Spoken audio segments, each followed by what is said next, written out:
vida, estará conduzindo nessa manhã e à noite também. Obrigado, cara. Amém. Valeu. Amém. Bom dia, igreja. É muito bom estar aqui de volta sempre, poder rever os amigos, estar aqui de volta nesse lugar. Sempre um privilégio. Obrigado por esse privilégio.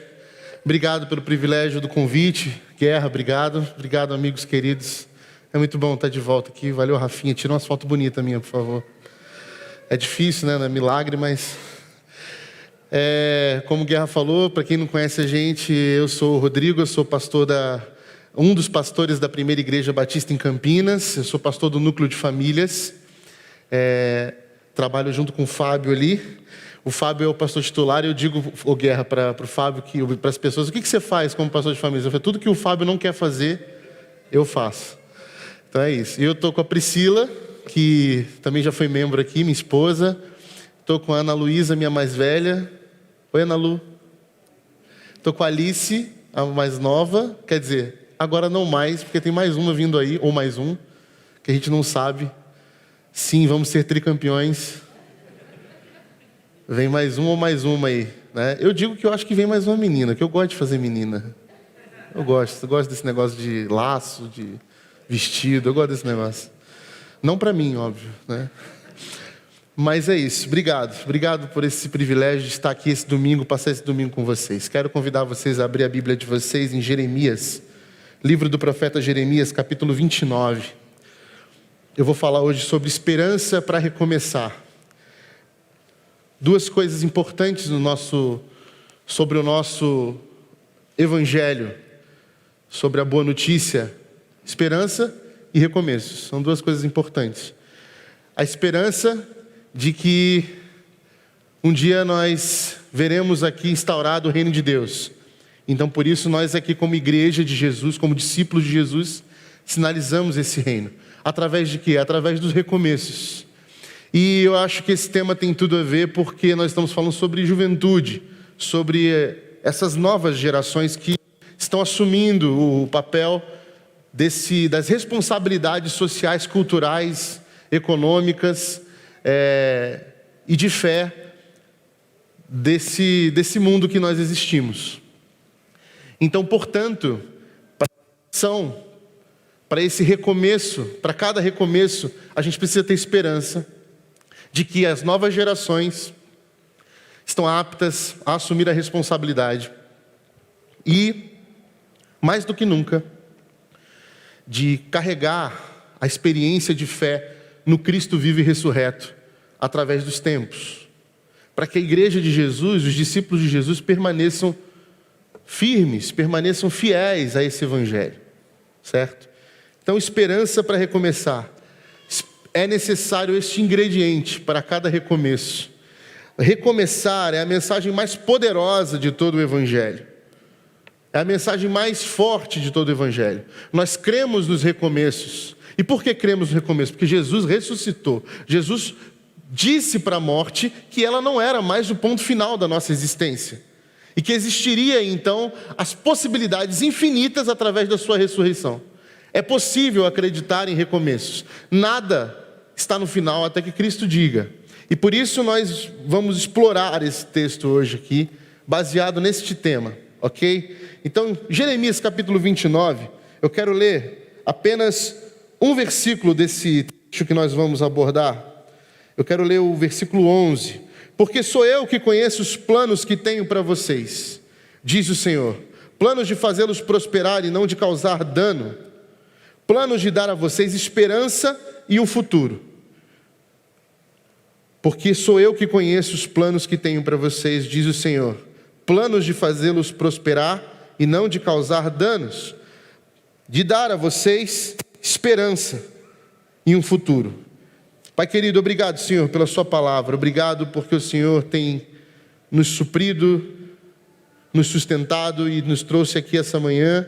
Nos deu essa oportunidade de sermos expostos à sua palavra, de sermos atingidos pela tua palavra e que o teu Santo Espírito ministre no nosso coração, nos dê a capacidade intelectual, espiritual, emocional, de entender e compreender tudo que o Senhor tem para nós essa manhã, Pai.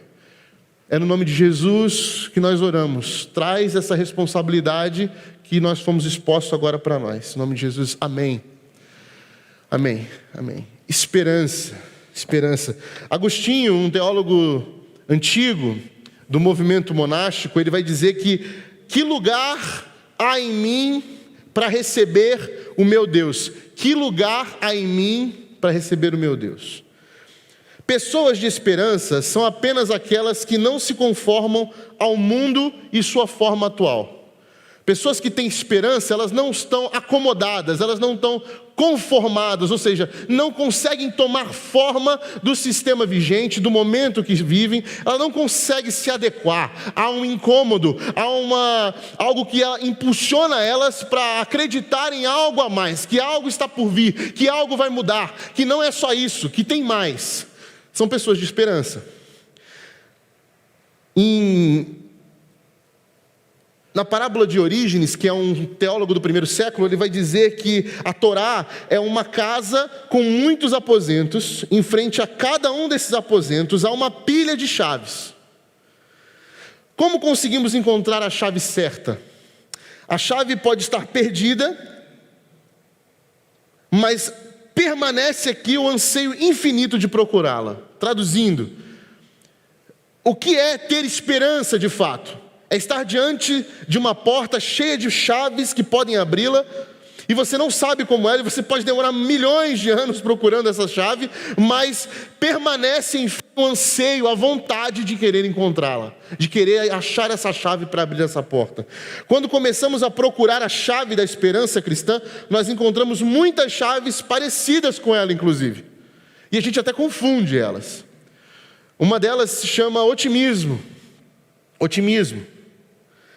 E qual é a diferença entre esperança e progresso ou otimismo? Bom, pergunta que é assim, você é otimista? A gente pergunta para você, você é otimista? E a nossa resposta tem que ser invariavelmente assim, não, eu luto pela esperança. Por quê? Porque o otimismo é a suposição ousada de que tudo vai ficar bem. Esse é o otimismo. A pessoa otimista acredita que tudo vai ficar bem. Bom, pode ser que alguma coisa fique bem, mas tudo é muita coisa, né? As pessoas lá na igreja, às vezes, conversam comigo durante a semana, passam lá na minha sala, ou falam comigo na igreja, e perguntam assim, e aí, pastor, tudo bem? Eu falei, tudo é muita coisa.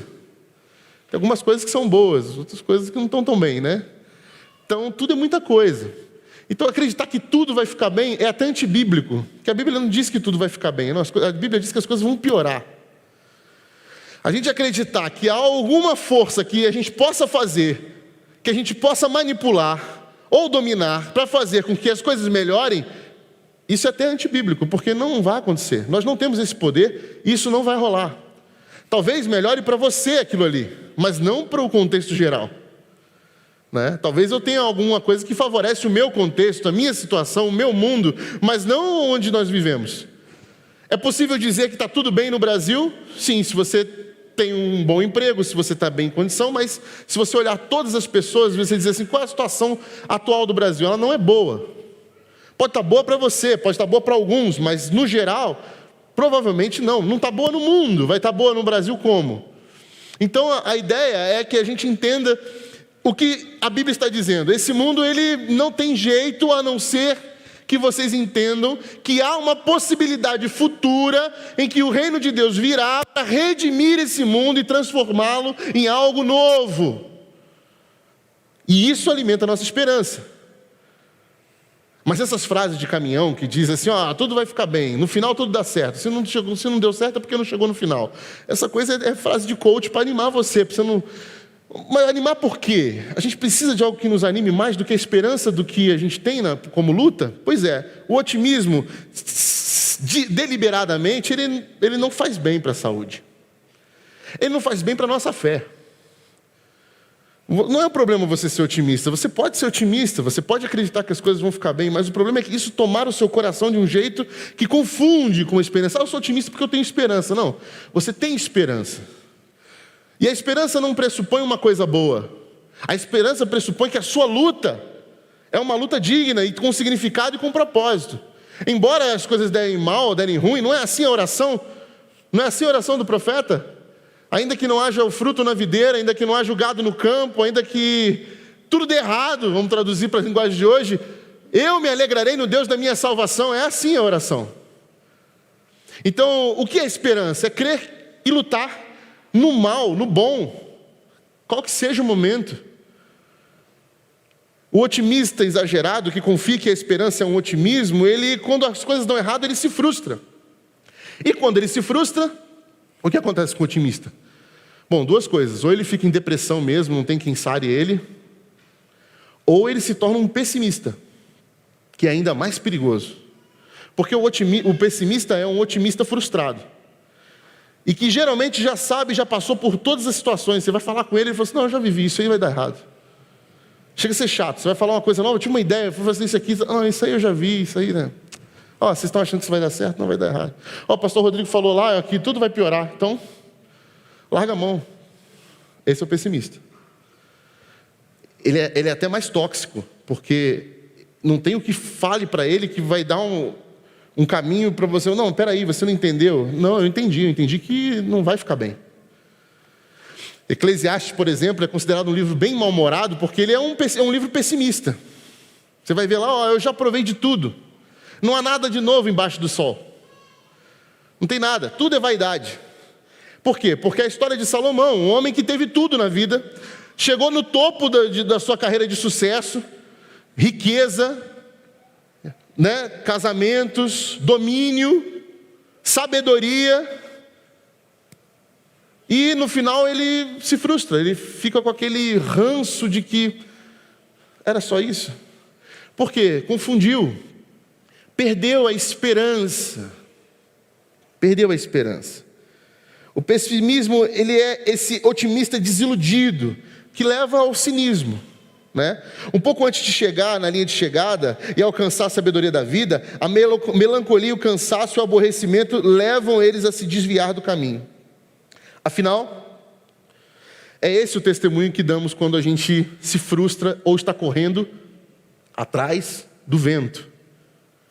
Corri atrás do vento. Essa é a frase de Eclesiastes. A profunda experiência espiritual dos antigos monges e eremitas usava essa palavra para designar um dos pecados mais mortais. Qual palavra? Preguiça. Que preguiça? Assedia, que é a tradução do movimento monástico para a nossa língua portuguesa, né? Assedia. Assedia essa preguiça que é a falta de vontade de viver. A falta de vontade de viver. Você não tem mais vontade de fazer nada porque você já conhece tudo e você sabe, acha que conhece tudo e por isso não tem vontade de mudar nada. Eu vou sentar na minha cadeirinha, Maranata, a hora vem, Senhor Jesus. É isso. Vai fazer tudo novo mesmo? Já aceitei meu Jesus, já tenho um passaporte. Não tenho que trabalhar e fazer nada. Vou sentar, vou no domingo, culto de oração, dou meu dízimo, segue o jogo. Isso é a preguiça que o movimento monástico, o movimento dos monges, dizia no passado, que considerou inclusive um pecado capital, que é um pecado que dá origem a outros. Por quê? Porque leva a pessoa a essa doença emocional que afeta o nosso século, que é a depressão. Eu não consigo sair da cama, nada me motiva, eu não tenho mais alegria em nada, nada me traz brilho nos olhos, eu me tornei um robô. Eu me tornei um ser humano desalmado. Sabe aquela história que Jesus fala? Ganhou o mundo e perdeu a sua alma? Pois bem, é isso. É quando a gente chegou num determinado ponto de... Sabe aquela coisa, aquela vontade que você tem quando você era criança, de ver aquela lata de leite condensado na geladeira e falar assim, nossa, novinho, eu quero abrir e comer aquele leite condensado. Não, é que eu sou gordo, então eu penso essas coisas. Então é isso. Aí o que acontece? Você vai naquela lata de leite condensado, pega a lata de leite condensado, abre, finalmente consegui, e aí come, e de repente vai chegando no meio da lata, você começa a amarrar, sabe? Não é um negócio, começa a ficar enjoado. É isso. Eu achei que ia ser o ápice, né? A conquista. É aquilo que o Léo estava falando hoje de manhã aqui, né? Eu tenho isso, eu compro isso, daqui a pouco aquilo não me serve mais, não me faz bem. Aí eu troco por algo que daqui a pouco não é muito legal. Aí o problema é que assim, isso está acontecendo com as coisas que nós compramos. Mas e aí? O problema é quando essas coisas se transformam em pessoas. E a gente transforma coisas em pessoas, chama coisificar pessoas. Então a pessoa já não serve mais, rola uma relação de utilitarismo. Ela me serviu até aqui, até agora ela não concorda mais comigo, não me apoia mais, ela já não me serve mais, eu troco. E aí eu troco, eu vou trocando. Daqui a pouco isso entra nas minhas relações amorosas, e eu começo a fazer isso um ciclo eterno de insatisfação que me gera esse ranço, esse enjoo da realidade, e eu começo a me tornar um ser desalmado, que na poesia, a música, a arte não me choca mais, não me chama atenção, nada me faz derramar uma gota de lágrima, eu não consigo ser mais afetado pelos meus relacionamentos, eu venho participar da ceia, eu participo da ceia como um ritual somente, eu não entendo mais o significado da mesa, eu não entendo mais o significado da família, eu não tenho mais vontade de sorrir, de viver de maneira honesta. Eu não me permito mais. O cara sobe lá para falar, mas vou ouvir. Eu tenho que chegar em casa, fazer o almoço. Eu já não estou mais com a cabeça presa nesse local. Eu estou completamente desalmado. É isso.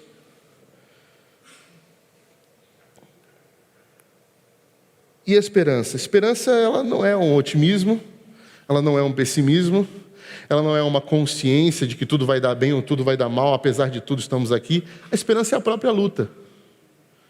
A esperança é a luta que nós estamos engajados. Faça chuva, faça sol. Deu certo ou deu errado. A gente continua aqui. Por quê? Por causa da esperança. Por que você ainda acredita nesse Deus? Ele não salvou seu filho, Ele não salvou seu casamento, dá tudo errado para você perdeu o emprego. Por causa da esperança. Essa é a minha luta. E é isso que traz sentido à caminhada de fé.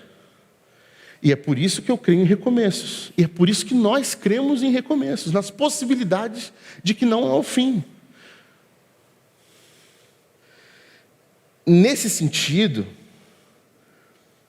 uma esperança que, ao contrário do otimismo, não aposta que de alguma forma tudo vai ficar bem, mas que nos dá força para suportar o peso da situação a milhas de distância de uma promessa de um final feliz, a gente entende que esperança é esse caminho seguro, é um caminho de fé. É um caminho de fé. Fé e esperança se completam, se corrigem mutuamente, inclusive. Fé e esperança deveriam sempre andar, por exemplo, de mãos dadas.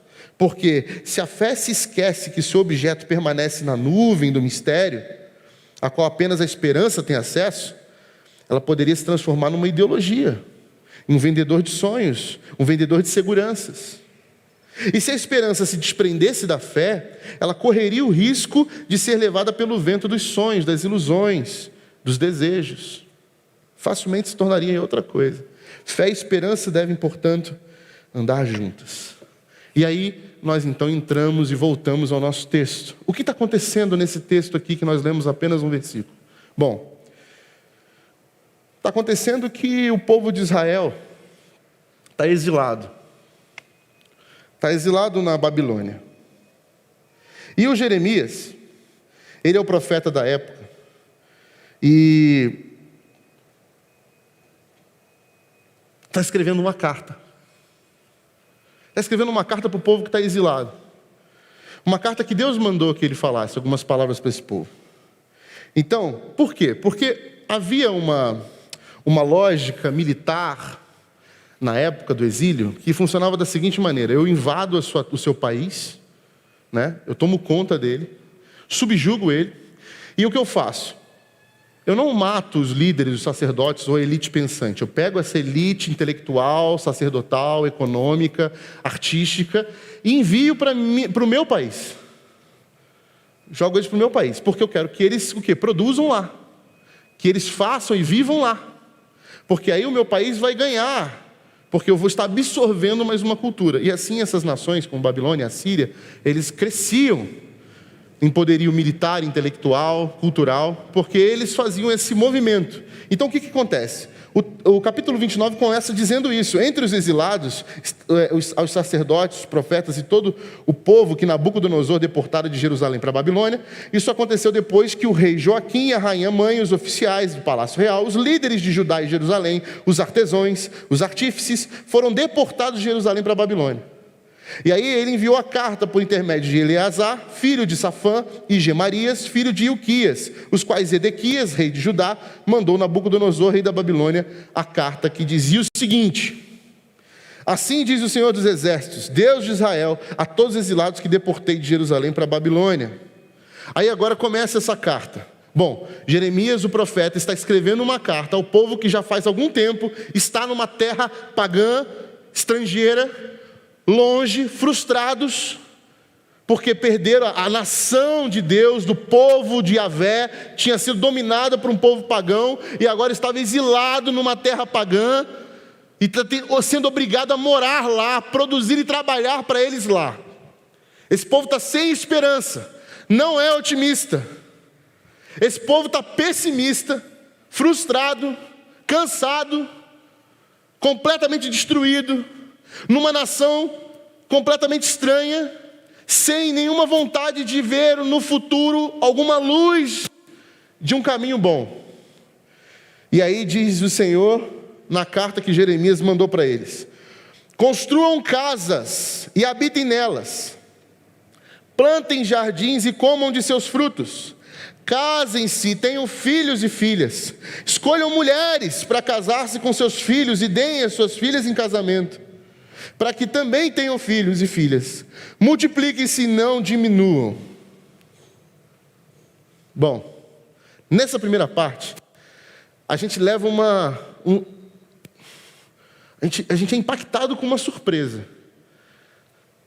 Bom, imagina você, finalmente, uma carta do profeta que vai trazer para a gente palavras de Deus sobre a nossa situação, que está faz anos aqui. Então Deus vai trazer algum atalho para o retorno à terra prometida. Nós vamos voltar para a nossa terra, vai dar tudo certo. E não, o que eles escutam?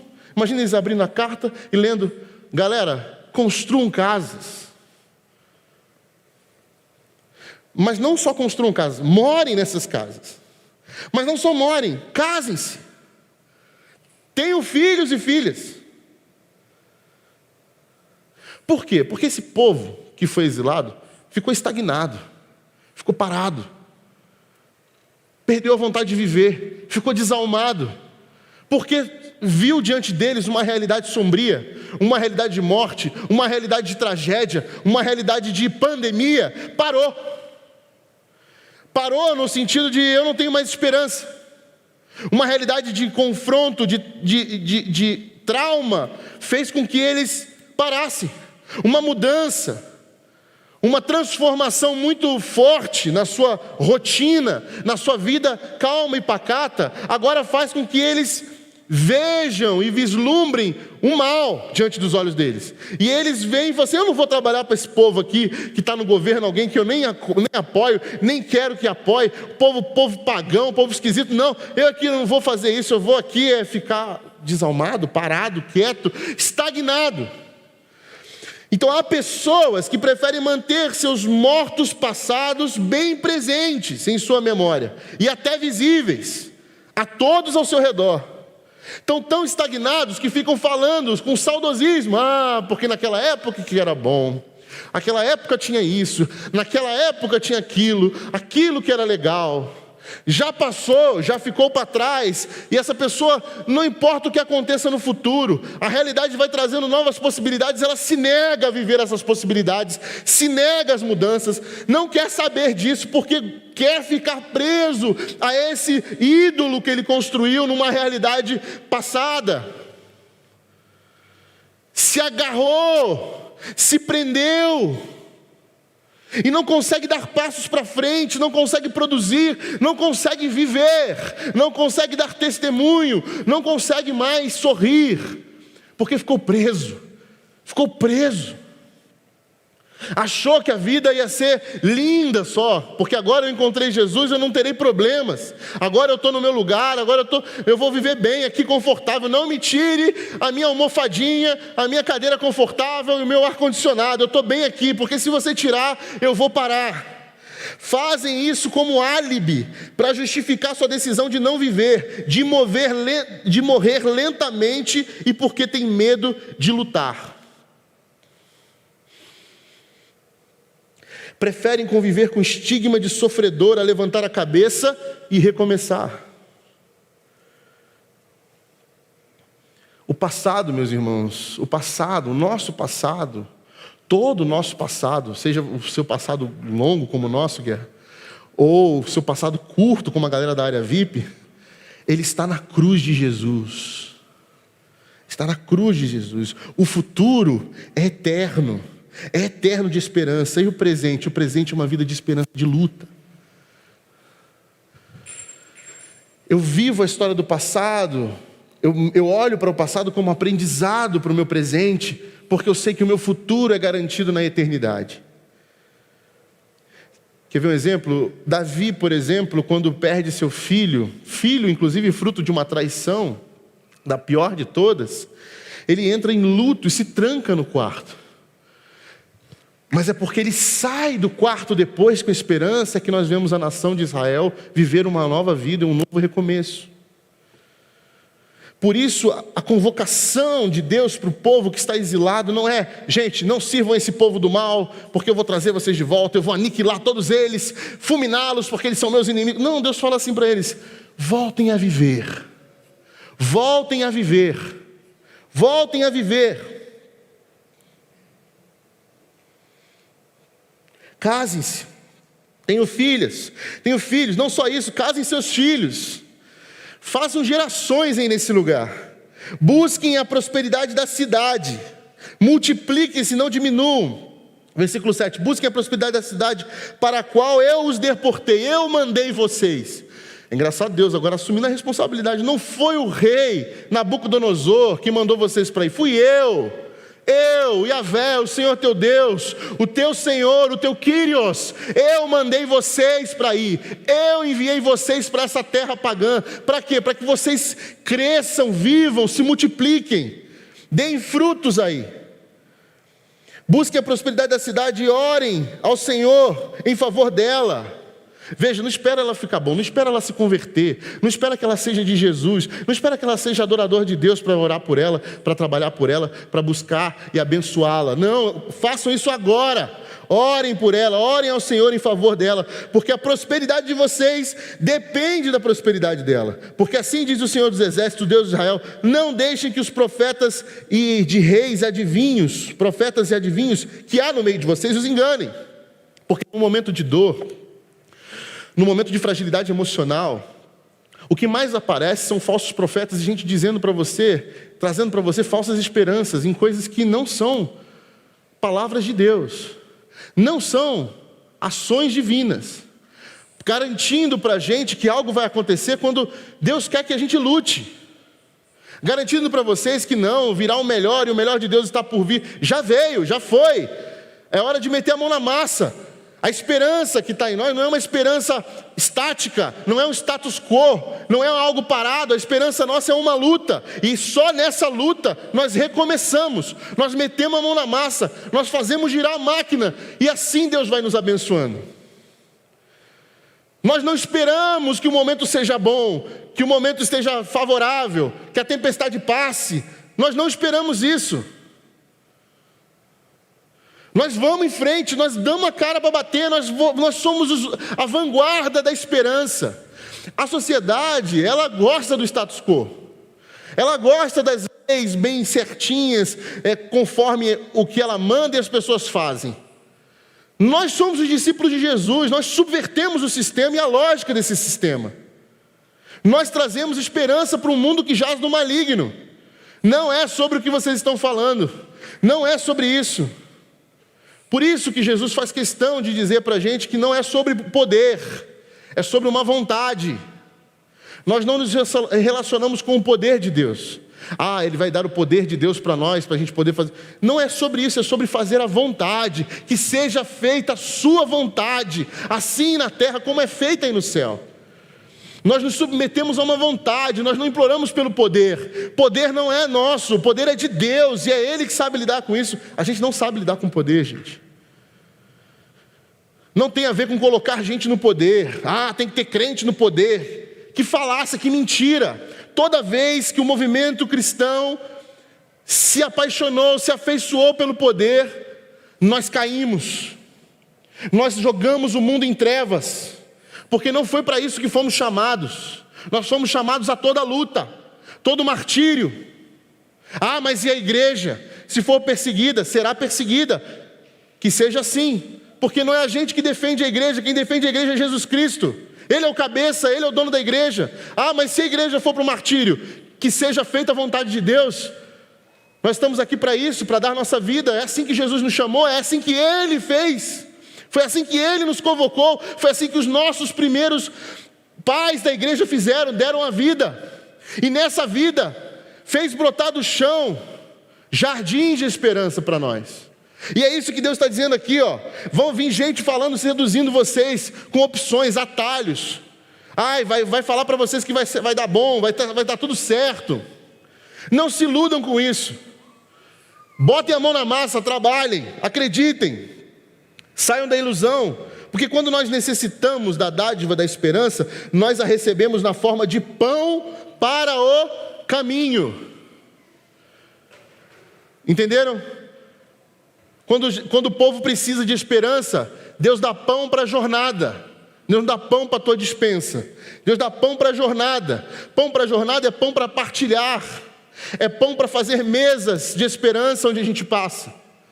Não é pão para você alimentar sua família, sua casa, seus parentes. É pão para você alimentar a mesa da família de Deus. É pão para caminhada, é pão para o trabalho, é pão para o labor. Voltem a viver, trabalhem. Orem pela prosperidade da sua cidade. Orem ao Senhor por ela. Não importa quem está aí, se é o candidato que você votou, se não é, se é o governo que você queria ou se não é, se é a facilidade que você tem ou não é. Oramos por ela, oramos pela nossa cidade. Não só oramos, mas percebemos as vulnerabilidades, os problemas que existem nela. Olhamos e nos identificamos e promovemos justiça.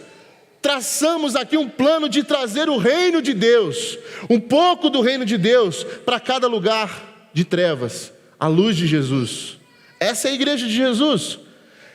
Plantem aqui jardins, floresçam, tenham filhos, construam casas, criem raízes aí. Isso é interessante, porque o povo estava contando os dias para sair fora da Babilônia. E quando Deus manda você construir casa, ter filho, ter neto e casar, Deus está dizendo assim, ó, fica de boa que vai demorar. Vai demorar.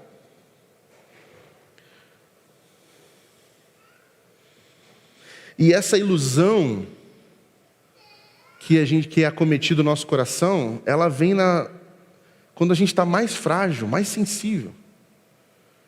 E a gente acaba não vendo as coisas como elas são. A gente até esquece. Esquece mesmo. Você vê Maria, por exemplo, quando chega no túmulo de Jesus, o túmulo está vazio. Não tem mais ninguém lá. Está lá as vestes de Jesus dobradas. E aí Maria olha. Ela não vê ninguém. Aí ela volta correndo. Primeira vez que ela vai, ela volta correndo para falar para os discípulos. Ela fala o quê? Jesus ressuscitou? Não. Ela fala o quê? Roubaram o corpo do mestre. Espera aí, mas Jesus já tinha falado que queria ressuscitar. No terceiro dia, inclusive. O que aconteceu?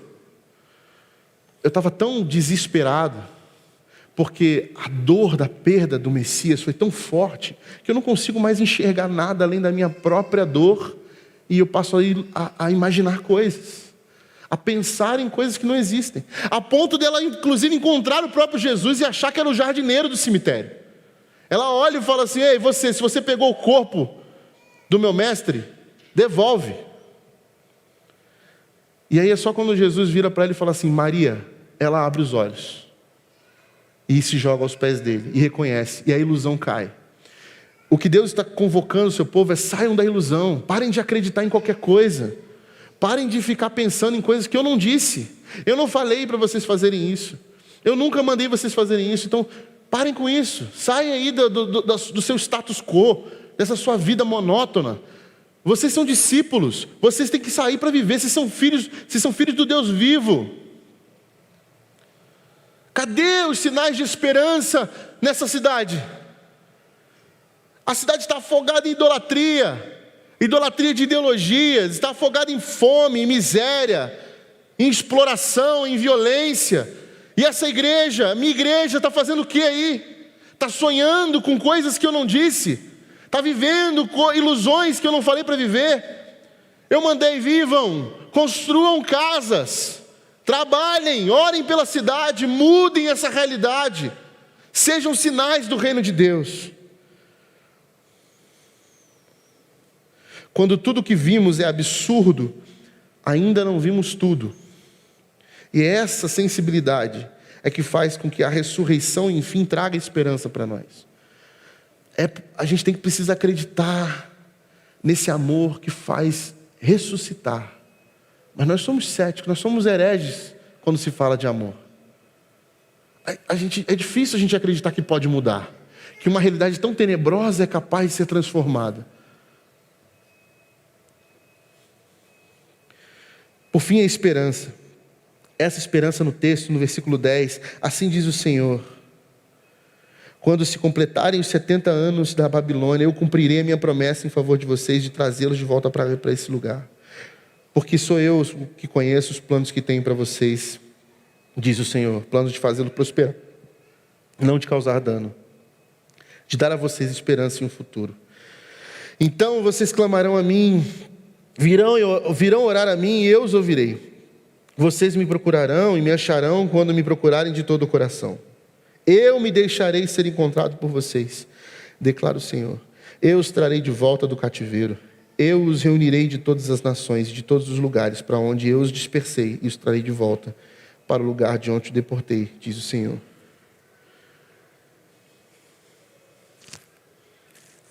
Essa é a esperança. A esperança de deixar que Deus diga o que é. A esperança de deixar que a luta que das mãos dele recebemos seja lutada por ele conosco. De fazer parte do que ele está fazendo. De olhar para o caos que estamos e acreditar que esse é o nosso ambiente. Você sabia disso? Quem não gosta de caos é a gente. A gente tem dificuldade com caos. Mas Deus, ele tem tranquilidade no caos. A palavra de Deus começa com a frase: e o Espírito de Deus pairava sobre a superfície do caos. Por que Deus tem tranquilidade e calma nessa respeito do caos? Porque Ele sabe que do caos é que surgem os jardins mais bonitos. Ele sabe, quando Ele olha para o caos, que ali há um potencial gigantesco de vida. E é isso que Ele faz quando Ele olha para mim e para você e chama a gente para ser discípulos. Ele vê um caos. Ele vê o nosso caos e fala: tenho esperança. Porque dentro desse caos de vocês, há vida suficiente para transformar realidades ao redor de vocês. É possível recomeçar. É possível. Tenho esperança nesse recomeço. Tenho esperança que isso vai mudar. Creiam nisso. Creiam nessas infinitas possibilidades que há. Porque é isso que é o mais belo desse texto. O que é de mais belo nesse texto? Justamente esse final.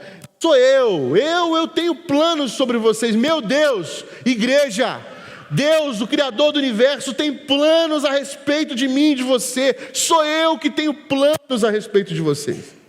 Não que Ele tenha pré-determinado todas as coisas, que tudo que vai acontecer na sua vida está escrito nas estrelas. Há um destino, há uma pessoa certa, que você vai casar com fulano, está escrito. Não, isso é maktub, isso é islamismo, isso é outra coisa, isso é karma. Não existe isso na fé cristã. O que existe? Existe um Deus que trabalha por aqueles que o amam. Um Deus que planeja, que sustenta a nossa esperança na sua luta. Existe um Deus que nos guarda, que protege o nosso coração.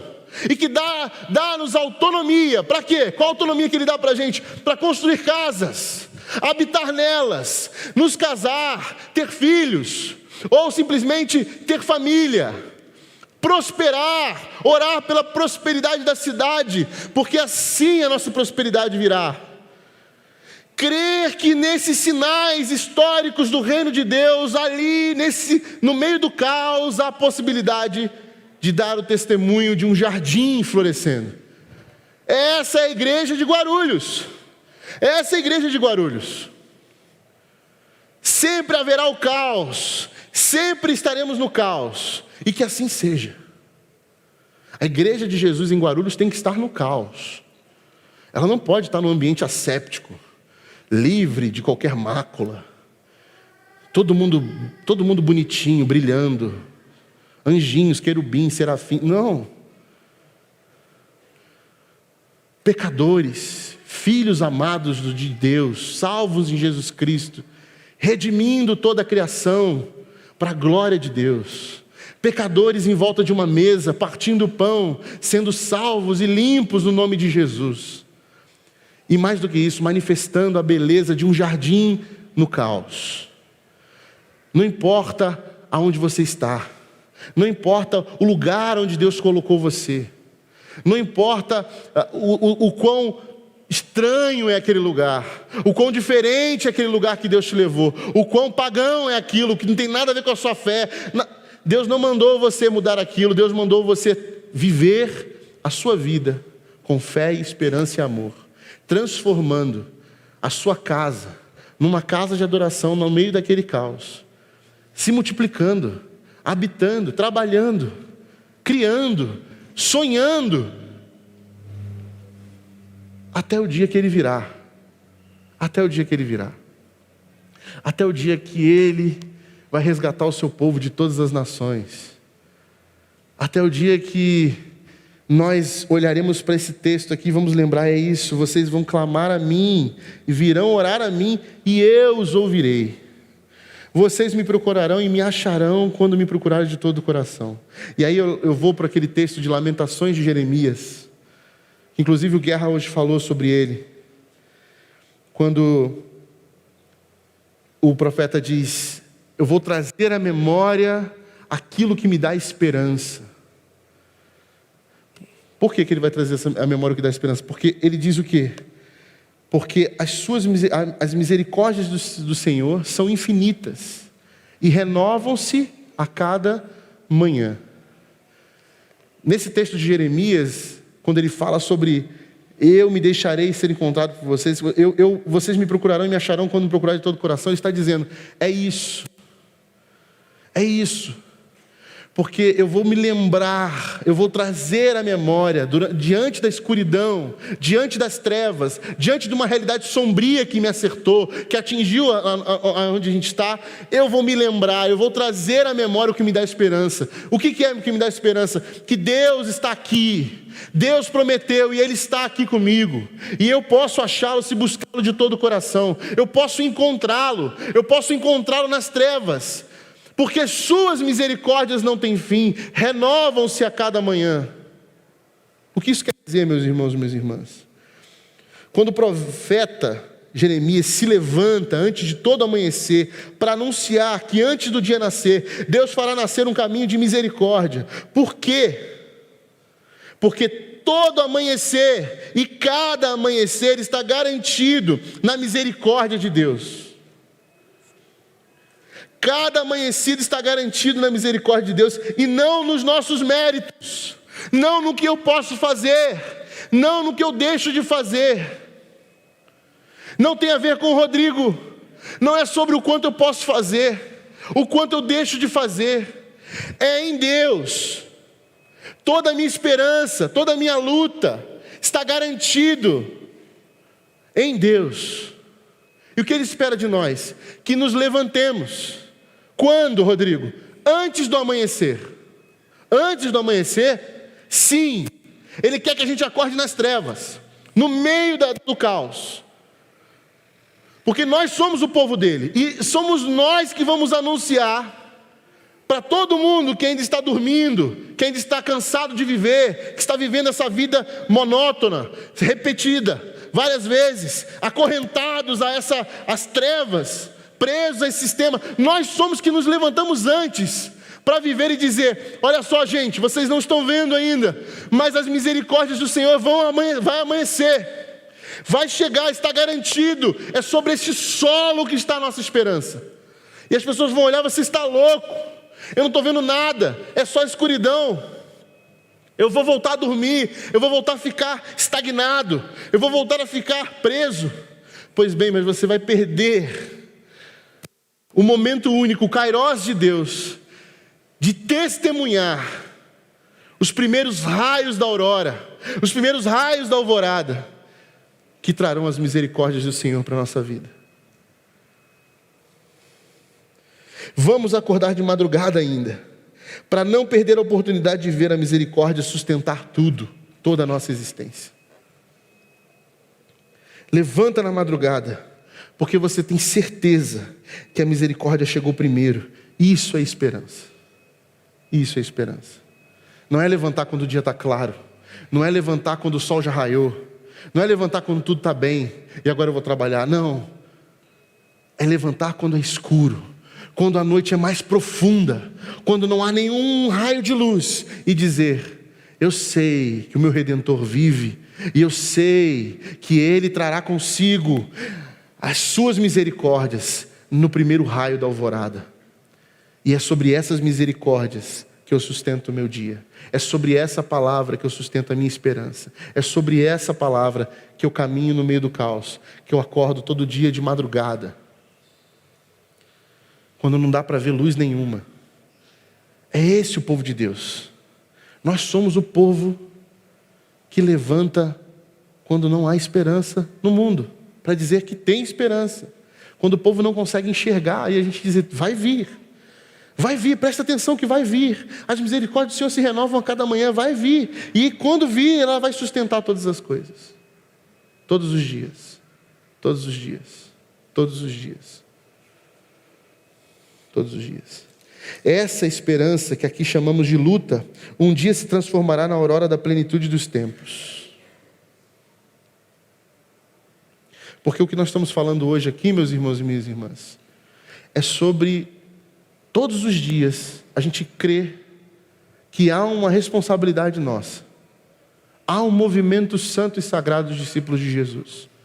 Há uma responsabilidade de todas as gerações que são discípulos de Jesus, de arregaçar as mangas e trabalhar, porque sabem que virá o alvorecer, sabem que as misericórdias se renovam a cada manhã, sabem que isso é nosso trabalho, sabe que a gente precisa construir casa, habitar nelas, sabe que a gente precisa trabalhar, dar sinal e testemunho da presença de Deus aqui.